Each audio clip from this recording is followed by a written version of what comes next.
A reporter or a station is only as good as their word. And if people can't believe what you're telling them, well, then they're going to look somewhere else, and you're going to wind up losing viewers, you're going to lose ad revenue, and you're going to lose a source of income.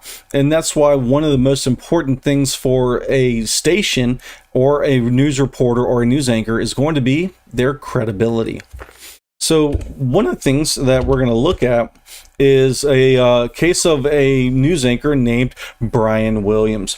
Now, Brian Williams was the main anchor for MSNBC Nightly News, and he was one of the biggest, most trusted anchors in the industry. So if something had come up and Brian was talking about it, a lot of the viewers knew that what he said was true and reliable. And then it came out that one of his biggest stories that he had mentioned and talked about, he actually lied. He had mentioned that he was at a particular place at a particular time and one event happened, and later it was found out that he was not there, not at that time, and that the event that he was a part of didn't really happen. And so when this came out, his credibility was shot. People suddenly started wondering, well, if I can't trust what he's saying about this story, what else can I not trust him about? Can I trust anything that he tells me, because he's already proven once that he has lied?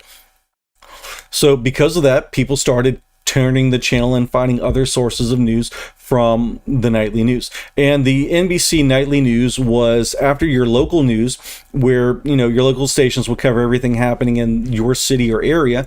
The national network would put out an evening edition of the news that would cover everything going on in the world and around the country. This was your nightly news. And so a lot of times your news would be an hour of local and national. And Brian Williams was the main anchor for NBC National News. So as soon as it had come out that he had lied about one of his biggest stories and that his credibility was shot, the station had to, or the network had to decide what to do with him. So immediately they took him off the air and they put him away for a 6-month suspension while they tried to determine how to repair the damage that had done from this scandal. And so the ultimate result was they had moved him from the main NBC Nightly News to MSNBC, which was a news channel off of the main network. And they would pull him out for breaking news and special events anchor. So he wasn't even one of the main anchors for the MSNBC, all because he had lied about one of the stories that he was covering. And it hurt his credibility, but it also hurt the credibility of NBC Nightly News. So by having all that, they had to repair a lot of the damage and a lot of the issues that had gone on. So it's not just a person talking or making a mistake or giving the wrong information. This can also happen by accident from mistakes that make it out on the air. So if I look at this graphic in the upper left, I can see school is too easy for kids. Well, they misspelled the word two. Instead of TOO, they use the word for 2. And so this caused a lot of people to kind of laugh at the station and saying, if you're not good enough to spell a word right, what else are you getting wrong? Likewise, when Osama bin Laden was killed, Fox News 40 came out and accidentally typed Obama, the president of the United States at the time, and said that Obama bin Laden was dead. So again, this caused people to question the credibility of a newscast. If you can't tell the difference between the current president of the United States and a terrorist, what other information are you getting wrong? In this case, probably a simple typo because their names sounded familiar. Now, I also talked about non-traditional marketing or non-traditional news and sales. So this one station, Local 15, had this really cool idea with an electronic billboard that updates every 15 seconds. And the billboard could show whatever the latest Twitter message on their feed was. So you could see whatever they were typing about, whatever news, and you would know that it would be coming from Local 15. Well, at one time when they were switching between the different Twitter feeds, someone saw that one of the feeds that came up said 3 accused of gang rape in Monroeville, and right next to the tweet was a picture of 3 people.